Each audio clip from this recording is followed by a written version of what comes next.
Phone tapping case విచారణ ముమ్మరమవుతున్న దశలో అంటే ఫోన్ ట్యాపింగ్ కేసు విచారణ దూకుడుగా వెళుతున్న సమయంలో గడిచిన 2-3 రోజులుగా మాజీ మంత్రి హరీష్ రావు కానీ అట్లాగే మాజీ మంత్రి PRS party working president KTR కానీ పదే పదే చెప్తున్నది ఏమిటంటే మేము అధికారులకు రావడం తథ్యం 2-2.5 ఏళ్లలో మేము అధికారంలో వస్తాం.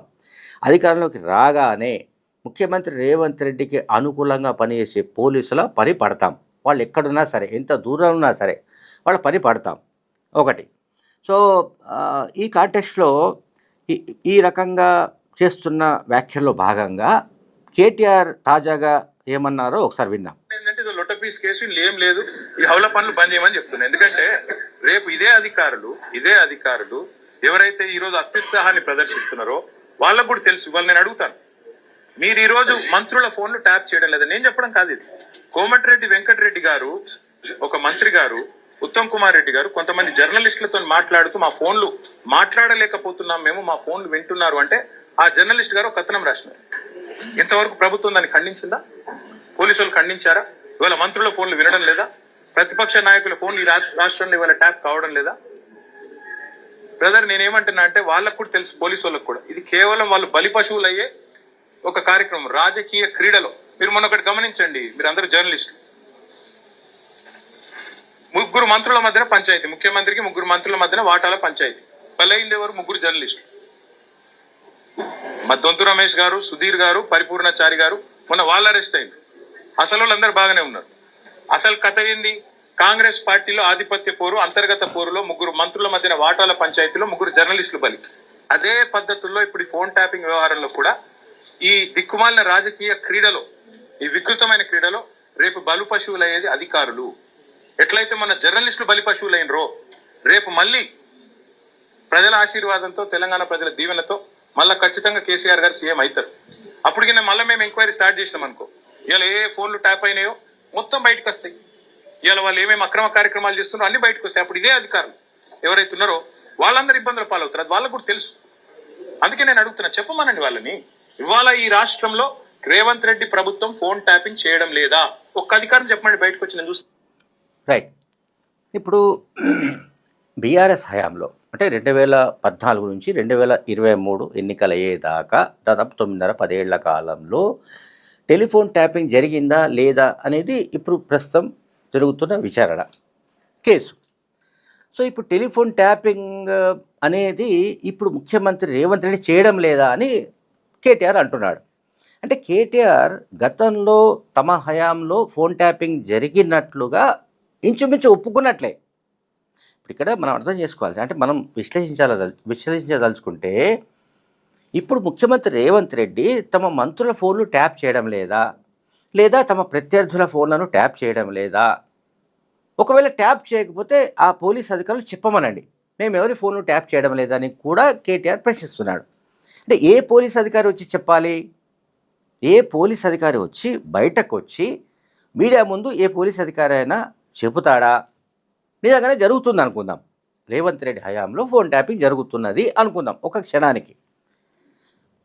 ఈ విషయాన్ని పోలీస్ అధికారులు బయటకు వచ్చి ఎవరైనా బహిరంగంగా చెప్తారా?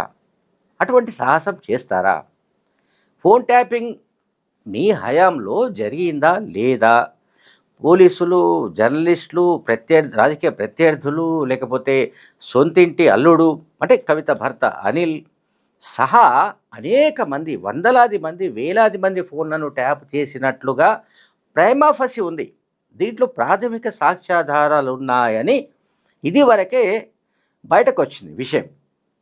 సిట్ ఎప్పుడైతే విచారణ ప్రారంభించిందో ఆ సమయంలోనే ఈ కేసులో నిందితులైన వాళ్లను విచారణ జరిపినప్పుడు మాజీ ఏసీపీ రాధాకృష్ణరావు కానీ, లేకపోతే ఒక న్యూస్ ఛానల్ అధిపతి శ్రవణ్ రావు కానీ, లేకపోతే ఇంకెవరు ప్రణీత్ రావు కానీ, భుజంగరావు కానీ, తిరుపతి అన్న కానీ, ఎవరైనా సరే వాళ్ళు ఎవరిని విచారణ జరిపినా వాళ్ళు చెప్పిన దాని ప్రకారం ఇక్కడ కేసు నమోదైంది. వాళ్ళు చెప్పిన దాని ప్రకారం కేసు దర్యాప్తు జరుగుతోంది. ఇప్పుడు మాజీ మంత్రి హరీష్ రావును పిలిచారు.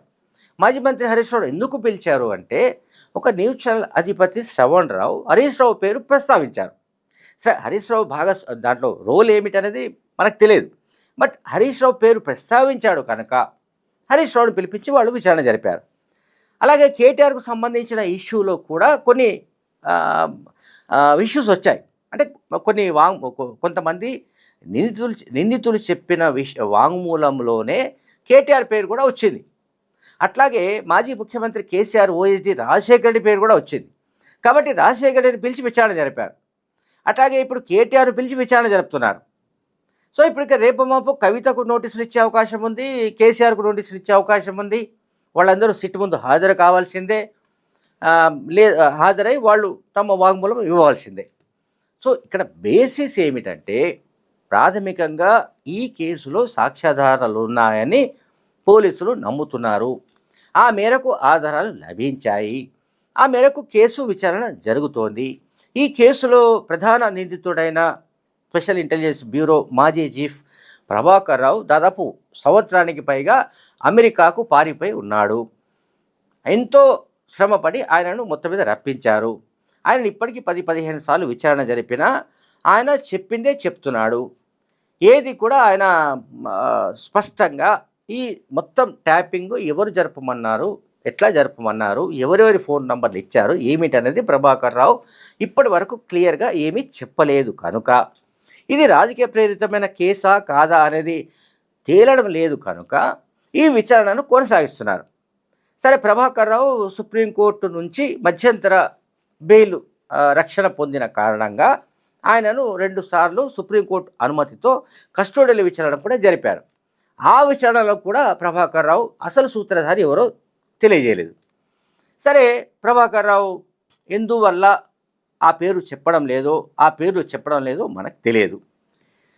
సో ఇప్పుడు మనకి ఇక్కడ ఇష్యూ ఏమిటి అంటే, ఇప్పుడు కేటీఆర్ ఆడియో మీరు విన్నారు స్పష్టంగా.